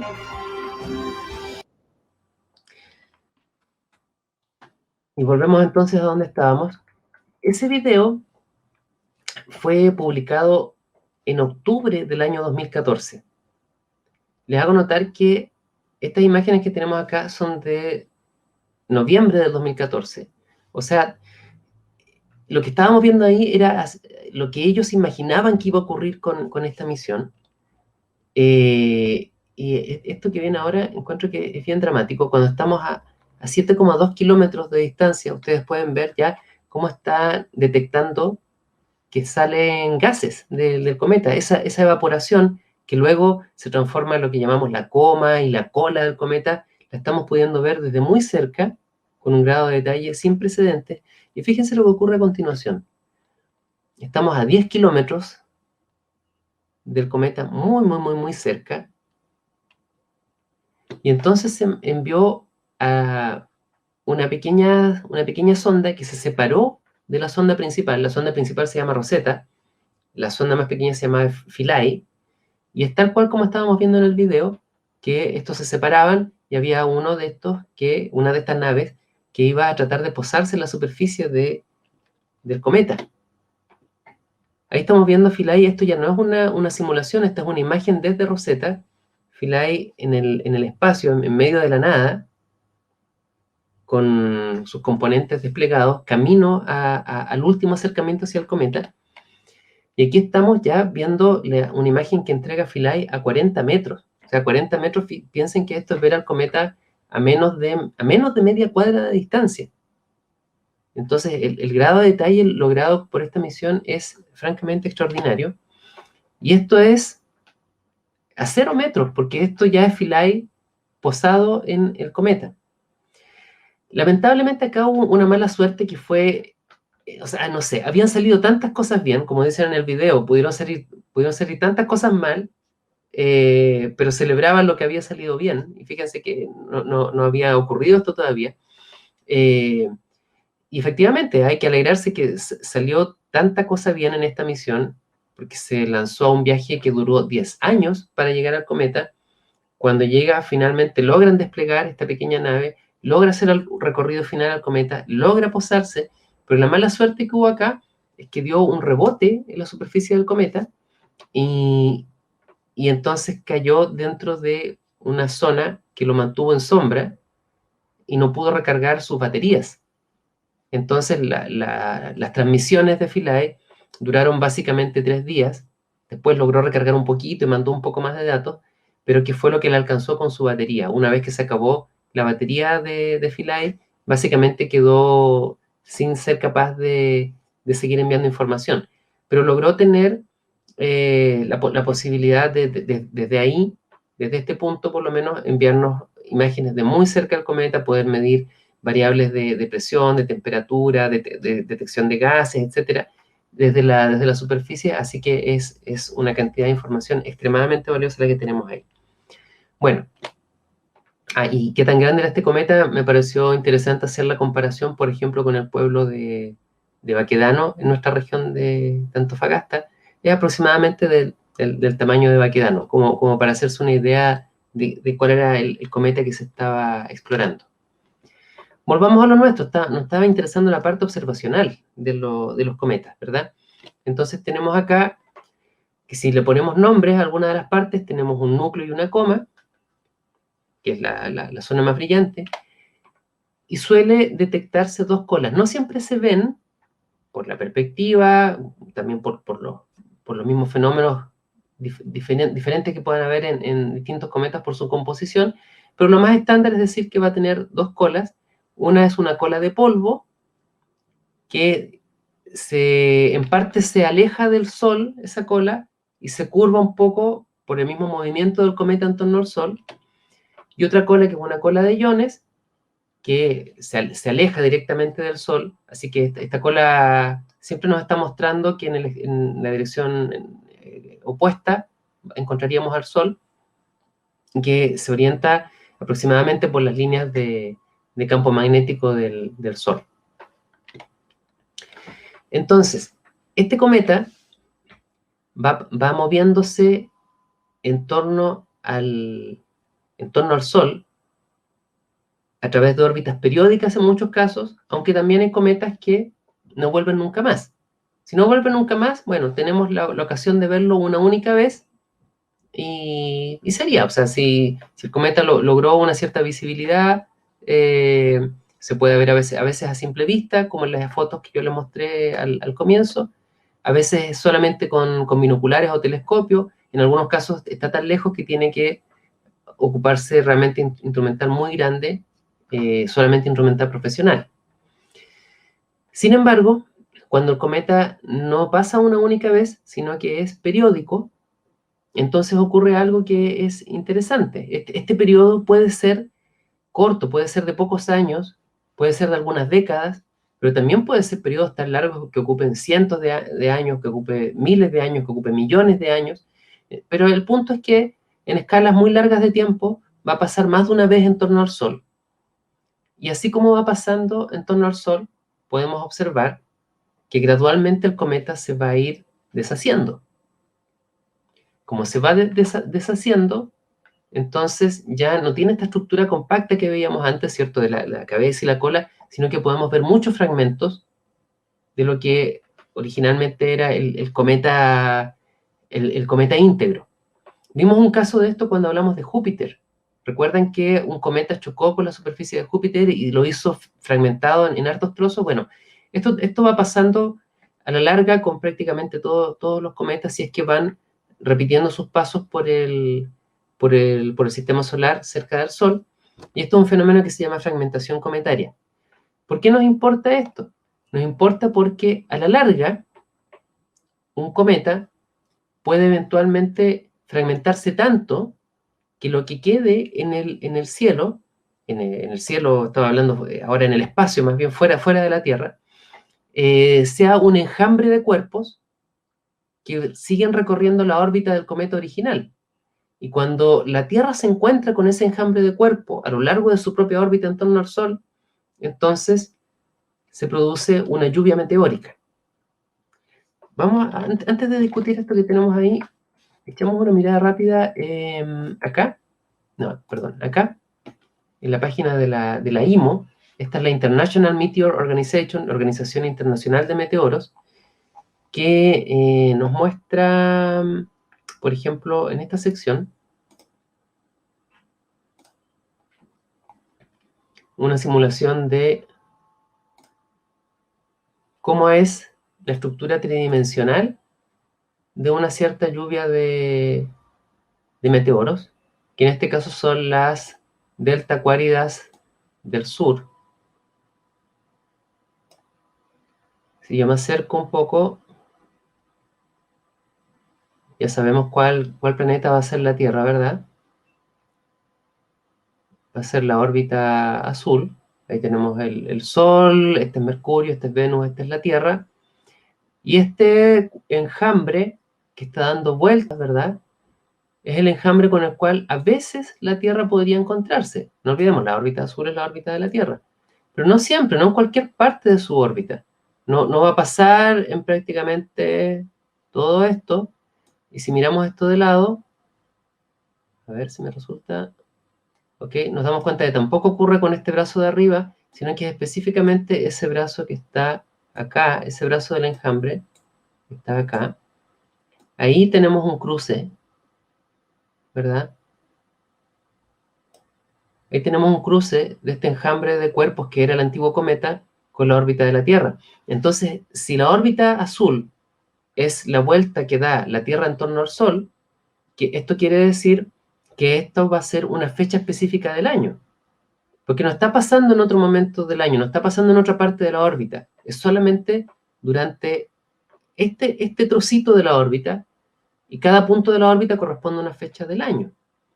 Así que bueno, ahí tenemos este caso. A ver, veamos un caso que es famoso, las Leónidas.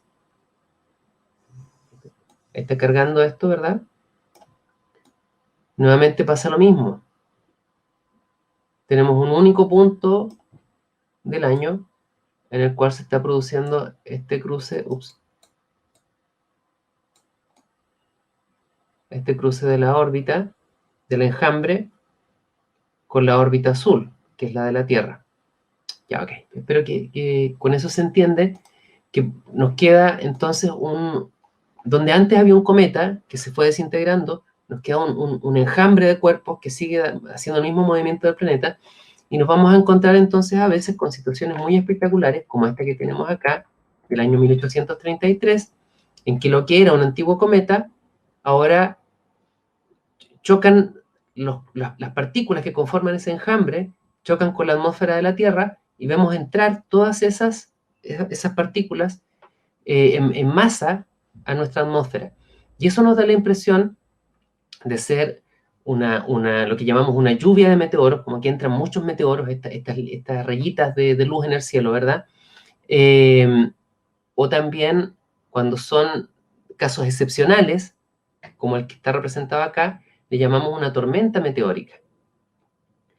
¿Cuál es la diferencia entre una lluvia meteórica y una tormenta meteórica? Bueno, básicamente la intensidad del fenómeno. Si el fenómeno es un fenómeno periódico que se mantiene dentro de estándares normales, por llamarlo así, o sea, que yo pueda ver en una hora, vamos a inventar, 10 meteoros, decimos, sí, es una lluvia interesante, se pueden ver algunos meteoros, unas 50, 60, sí, sigue siendo una lluvia. Pero en el caso de estas tormentas meteóricas, estos son descripciones confiables de testigos de la época. Se pudieron ver varios miles de meteoros por hora. Así que a pesar de que esto pareciera de fantasía, la verdad no es de fantasía. Fue así de espectacular y tenemos suficientes relatos de testigos que nos prueban esto. Y algo similar ocurrió en el año 1866, 33 años más tarde, y se pensaba que entonces el fenómeno era periódico, así, pero como un reloj. Así que en 1899 lo esperaron con mucho entusiasmo, pero no fue tan espectacular. Y lo mismo 33 años más tarde, pero en 1966, o sea, relativamente reciente, se volvió a observar un fenómeno más o menos intenso. ¿Cómo se ve una lluvia de meteoros? Bueno, esto es una imagen de larga exposición en que luego han combinado varias imágenes para mostrar las posiciones de todos los meteoros. Esto fue las Perseidas, el año 2016. Esta es otra de las Perseidas del año 2013. Y ustedes pueden ver que la lluvia parece provenir de un lugar del cielo. Claro, esto es un efecto de perspectiva. En realidad, los meteoros están todos entrando más o menos en paralelo. Pero es como si yo me parara a mirar la línea del tren. Si miro la línea del tren, yo sé que los rieles corren paralelos, pero a mí me va a parecer que los rieles como que se juntaran en un punto allá lejano en el horizonte. Bueno, aquí ocurre lo mismo. Pero como este es un punto que es estable aproximadamente de año en año, entonces decimos que hay un punto conocido en el cielo desde donde parecen salir los meteoros, que forman una lluvia meteórica, y entonces a ese punto en el cielo le llamamos el radiante, y según la constelación donde queda el radiante, entonces le ponemos nombre a la lluvia. Entonces, si salen de la constelación Perseo, se llaman las Perseidas. Si salen de la constelación Gémini, se llaman las Gemínidas. Si salen de la constelación Leo, se llaman las Leónidas, etcétera, etcétera, etcétera. ¿Qué recursos hay para hacer la observación de meteoros? Uno de los mejores recursos que existe es el calendario de lluvias meteóricas de la IMO, de la International Meteorological Organization. Está en inglés.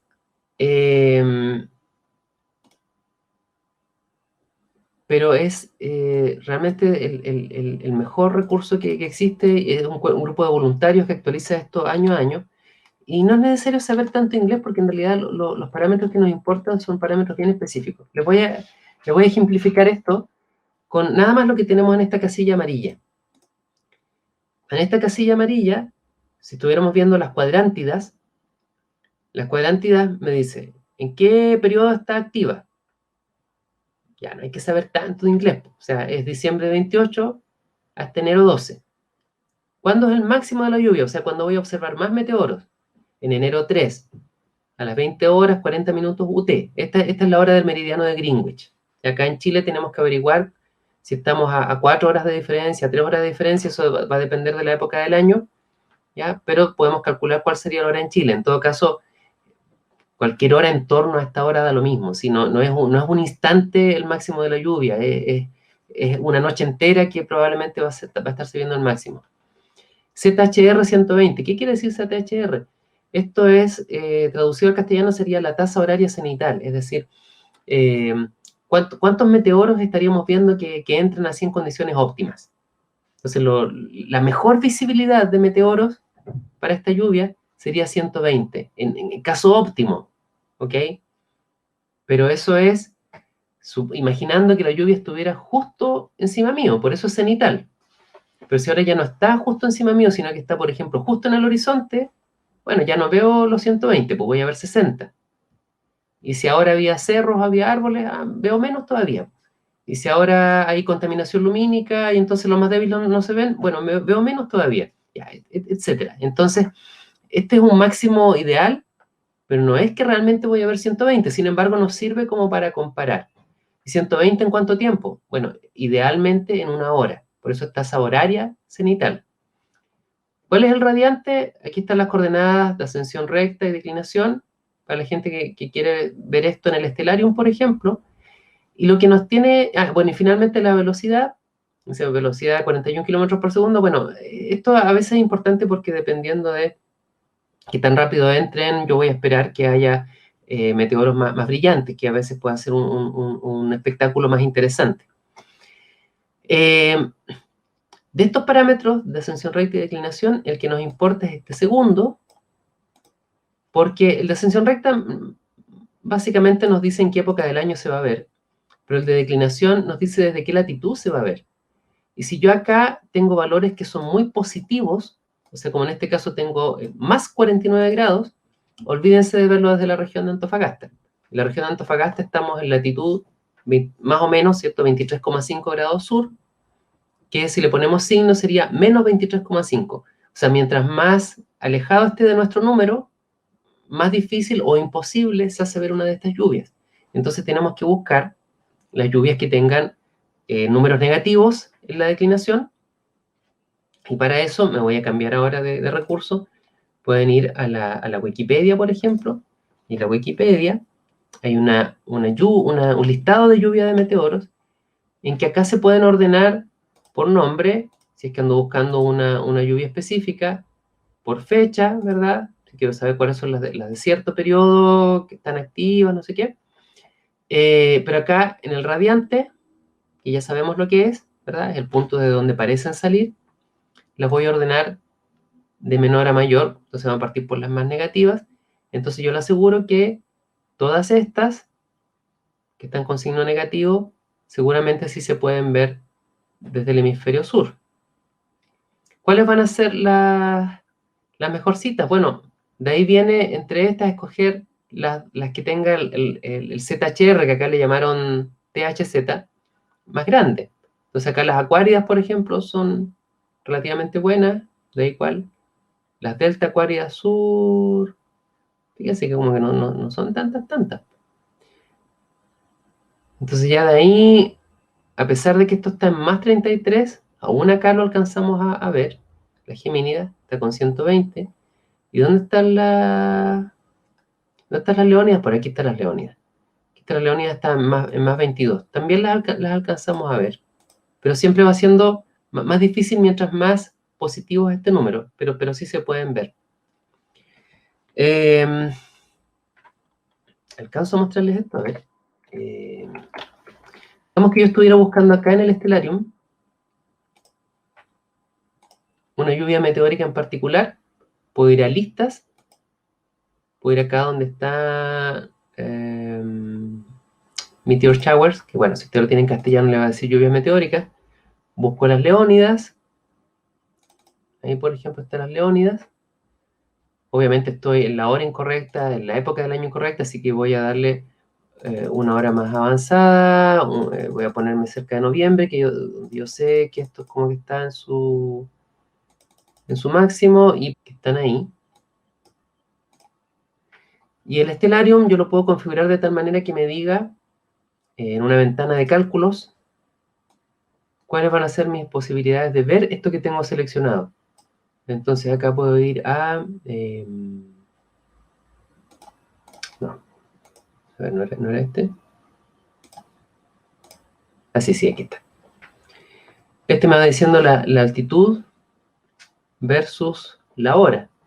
Entonces, bueno, si se acuerdan, altitud era la altitud o altura sobre el horizonte, o sea, algo tiene que estar por sobre el horizonte, más arriba del cero para poder verlo. Así que en este caso yo sé que las Leónidas, en este ejemplo que estoy viendo, recién se empiezan a ver como a las 2 de la mañana hasta el amanecer. O sea, yo con una herramienta como esta, por ejemplo, podría simular esta lluvia y ver cuándo me conviene ver, cuándo me conviene hacer la observación. Antes de abandonar esto, solamente por curiosidad, y pongamos las Leónidas en noviembre 12 del año 1833. Pongámoslo como, no sé, las 4:12.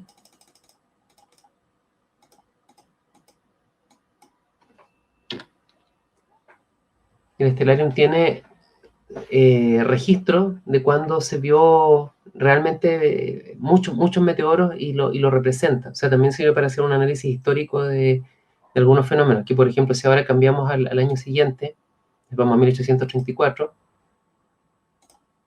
ya ven que no es así, a pesar de que estamos en la misma fecha. O sea, se puede investigar un poquito cómo era la visibilidad de distintos puntos del planeta de esos fenómenos que fueron bien intensos en cuanto a meteoros. Ya. Conjunciones, nos queda un poco por recorrer, pero todavía hay un poco de tiempo. Conjunciones, que también era algo que se mencionaba por ahí. En conjunciones básicamente tiene que ver con que haya un par de cuerpos que estén cerca uno del otro en el cielo. A veces la gente se asusta por las conjunciones porque se ha aprendido el término menos astronómico de alineamiento.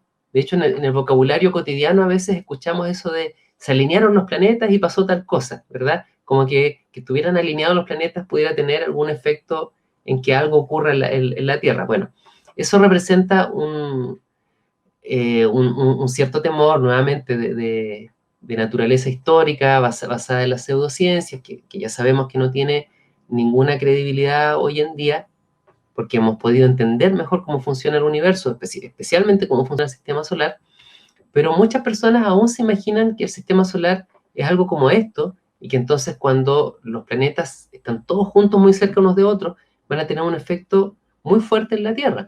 Ya, pero esta imagen es errónea, y podemos mostrarlo, puede salir del Stellarium, echando una miradita rápida en el Celestia, este otro simulador que ocupábamos, ¿verdad?, para hacer demostraciones de cómo está ordenado nuestro sistema solar. Vamos a sacar las órbitas un momento. Y vamos a ir acá en el Celestia a un objeto que es el Sol. Vamos a poner latitud menos 90, 0, y vamos a mirar esto a 10 unidades astronómicas de distancia. Ya, ahí. Voy a poner las órbitas de los planetas solamente para reconocer cuál es cuál. De manera que por ahí al centro está el Sol, luego está Mercurio, luego está Venus, la Tierra, Marte, ¿verdad? Júpiter, Saturno, Urano y Neptuno. Ahí están los planetas. ¿Por qué se ve tan pobre esto? Bueno, porque desactivé la visión de las estrellas para poder ver específicamente dónde están los planetas. Y de hecho, si yo saco los planetas, o sea, saco las órbitas de los planetas y saco las etiquetas de los planetas, yo creo que prácticamente ustedes no son capaces de ver dónde está cada uno. Son unos puntitos chiquititos. Y esto está a escala. Estas son las distancias reales a las que está cada cosa. Estos son los tamaños reales que tienen entre sí. De manera que... ¿cuál es este que está acá? Esta es la Tierra, ok. De manera que es muy distinto a la imagen que estábamos viendo. Esa imagen era de un diario. Y por lo tanto, cuando vemos esto como la realidad, ya, ok, comienza a ser bastante más fácil de imaginar que el efecto de los planetas unos en otros es casi insignificante. Y de hecho, si hacemos el cálculo, inclusive si todos los planetas se pusieran juntos, pero una línea perfecta, y trataran de dar un tirón sobre la Tierra, no es ni remotamente más significativo que lo que todos los meses le está pasando, por ejemplo, a la Tierra por la atracción de la Luna, que va generando las mareas en torno a la Tierra. La marea alta, la marea baja, que la vemos todos los días, eso tiene que ver con la interacción entre la Luna y la Tierra. Los planetas ante eso no hacen pero prácticamente nada. Así que nunca tiene que preocuparnos la posibilidad de que haya un alineamiento, como se dice en términos informales, pero que en astronomía no es un alineamiento, sino que es una conjunción. Y para nosotros conjunción lo que denota es, como veíamos en esta imagen de antes, que en un trocito del cielo podamos tener la fortuna, como ocurrió a fines del año pasado, de poder ver un par de cuerpos astronómicos muy cerca uno del otro, más que nada por la oportunidad de hacer una buena imagen. Y ya está. ¿Qué recursos tenemos para saber cuándo hay buenas conjunciones? Les recomiendo este, que es indesky.org. Todo esto después lo van a poder ver en el video con más calma, si no alcanzan a copiar ahora una dirección web. Estos son recursos fáciles de encontrar. Esto lo mantiene un empleado de la Agencia Espacial Europea, y entre otras cosas hay una sección sobre conjunciones. Entonces, si ustedes quieren, pueden ver, por ejemplo, las del año 2021. Ahí está actualizado.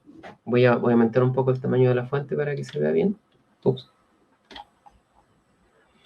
Y acá podemos ver que, por ejemplo, esta fue una conjunción de Mercurio con Saturno, Júpiter con Mercurio, Marte con Urano, etc. Toda vez que aparece Mercurio, ustedes ya saben que va a estar muy cerca del Sol. No es algo fácil de ver.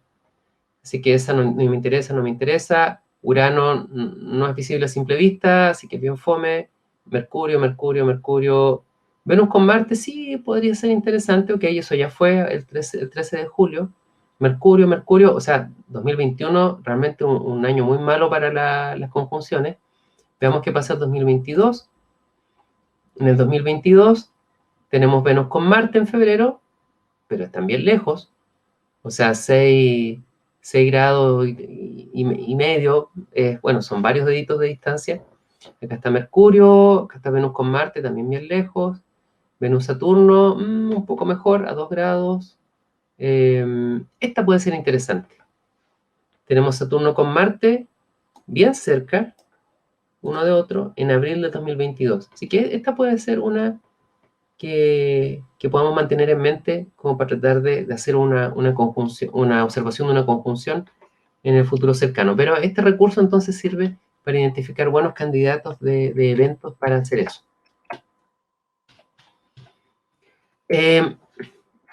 Y relacionado con las conjunciones tenemos las ocultaciones. Las ocultaciones son bien raras, no es algo frecuente, pero a veces se anuncian en los calendarios de eventos astronómicos y las encontramos especialmente como algo visible por telescopio, no es algo visible a simple vista. ¿Qué es una ocultación? El evento en que un objeto astronómico pasa frente a otro objeto astronómico que es más pequeño desde el punto de vista de quien observa. O sea, no es que realmente es más pequeño, sino que lo vemos más pequeño.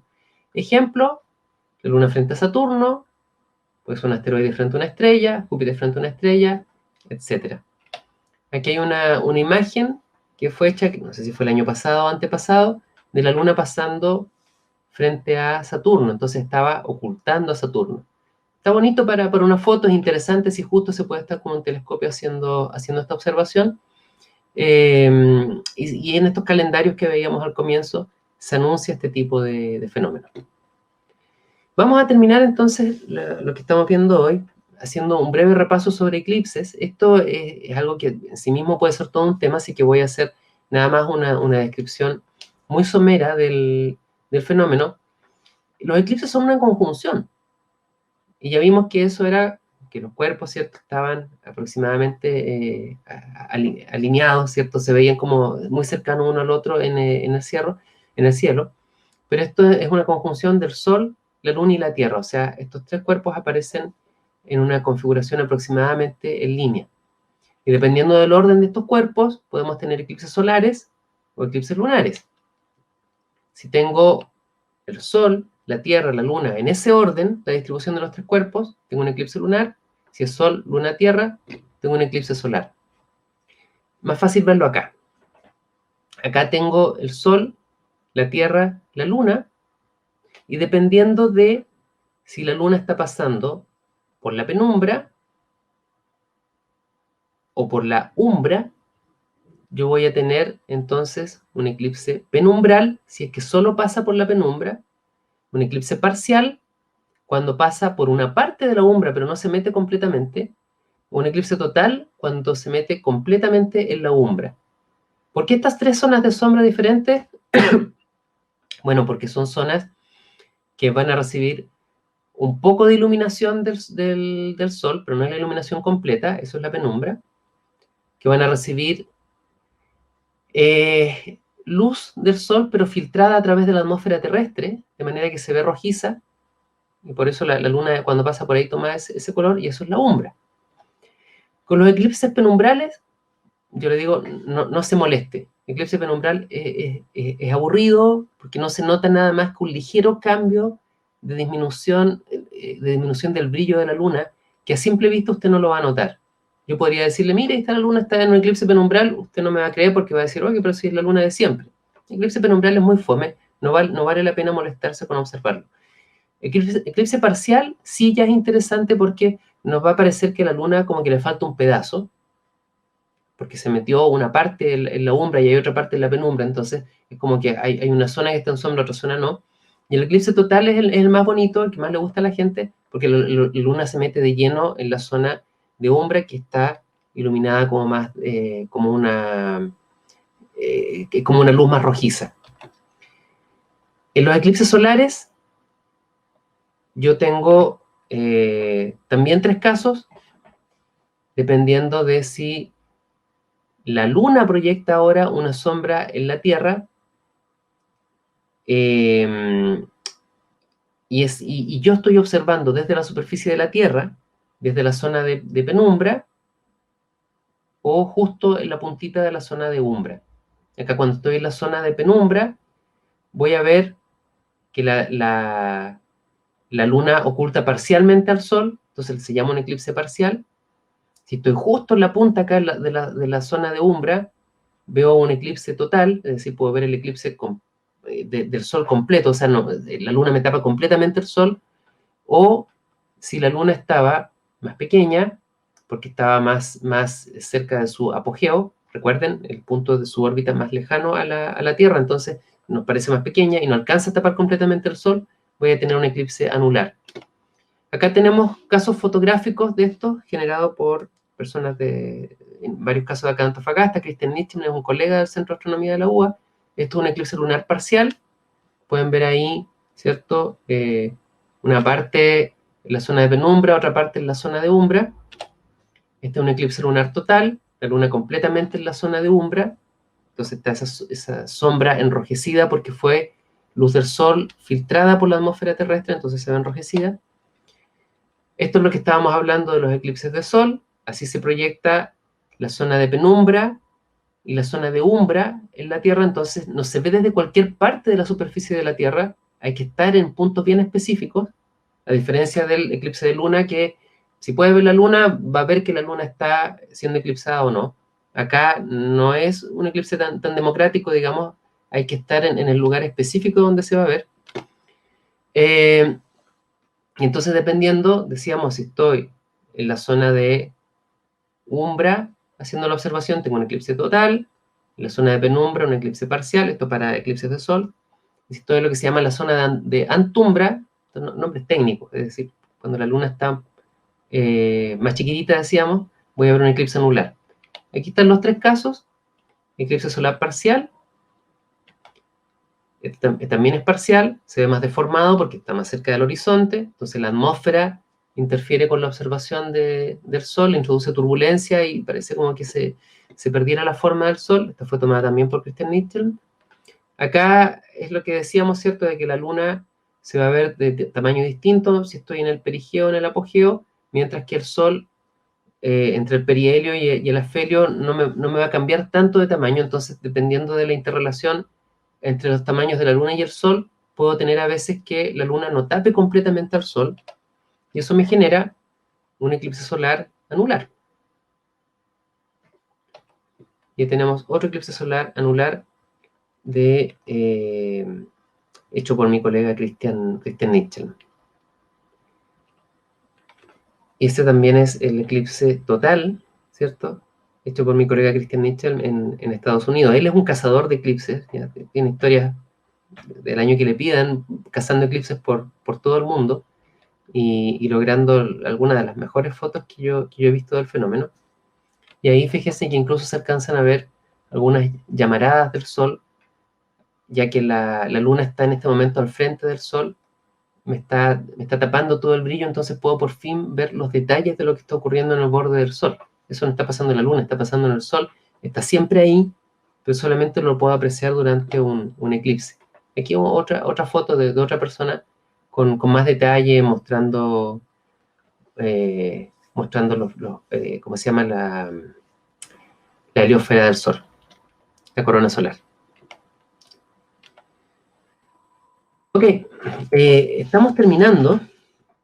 Antes de terminar, vamos a romper un poco la cuarta pared. Le había pedido a producción que me ayudara con esto, no sé si tuvieron ocasión de verlo, que me quedé con la duda de si las fases acá están en orden o no. Si esto era el... ¿Estaban bien la menguante creciente?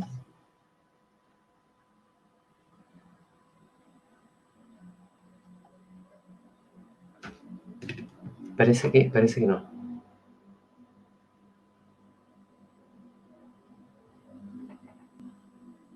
Ok, vamos a tener que dejar este punto pendiente entonces, ya, confirmar Hola, este... Ah, ok, estaba esperando que se manifestara producción. perdón, estaba apagar la cámara. Ok, cuénteme. Ahí, sí, está correcto el dibujo para la mitad del planeta. Ok, Para el hemisferio norte se ve de una forma, para el hemisferio sur se ve de la otra forma.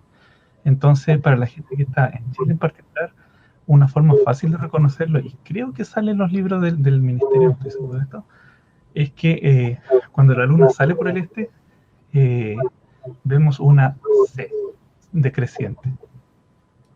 ok.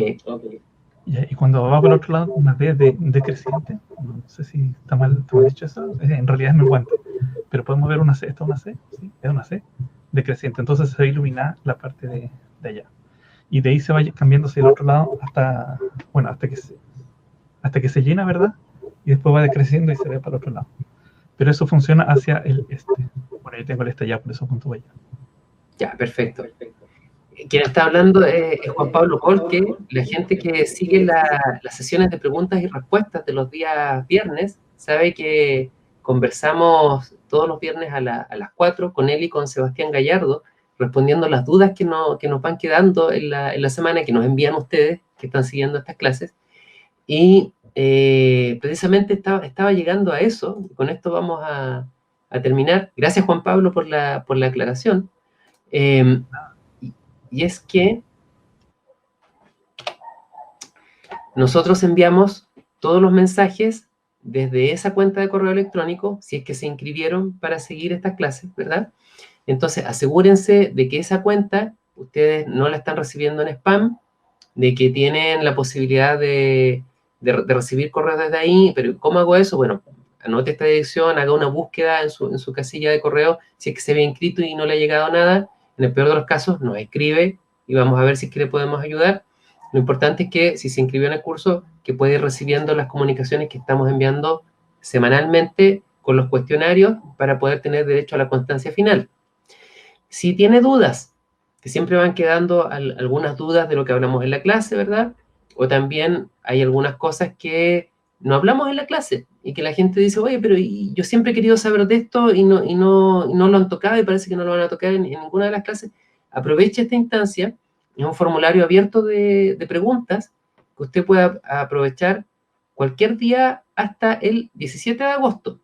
El 17 de agosto yo creo que vamos a estar cerrando la recepción de preguntas porque nuestra última sesión de preguntas y respuestas va a ser el día 20 y estamos respondiendo todos los días viernes a las 16 horas a través del Facebook del Centro de Astronomía de la Universidad de Antofagasta, tal cual como ha tenido lugar esta clase. Tratamos de hacer un espacio ameno, que sea bien dinámico, y no sé por qué, pero estamos terminando de hablar no solamente de astronomía, sino que también de gastronomía en cada una de esas sesiones. Así que si no le interesa la astronomía, pero quiere algunos tips de cómo preparar algunas comidas ricas o cómo cocinar algunas cosas, también nos puede acompañar.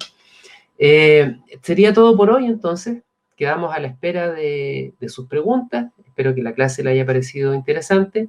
Y la siguiente semana nos encontramos el martes a las 16 horas para lo que va a ser nuestra sexta clase, en que vamos a hablar sobre la luz estelar, la luz en astronomía, ¿verdad? Cómo entendemos la luz en astronomía, cómo la medimos, cómo es que comunicamos qué tan brillante es una cosa, y cómo esto se relaciona con nuestra capacidad de observar el cielo, el concepto de la contaminación lumínica, y entonces, de qué manera las observaciones que nos interesa hacer en astronomía se relacionan con este problema que encontramos a veces en algunos puntos importantes en el mundo que nos interesa poder controlar. No se la pierdan, va a estar muy entretenida y nos vemos el viernes a las 4 para las preguntas y respuestas, si no, el próximo martes en la 6ª clase del curso. Que tengan una buena semana.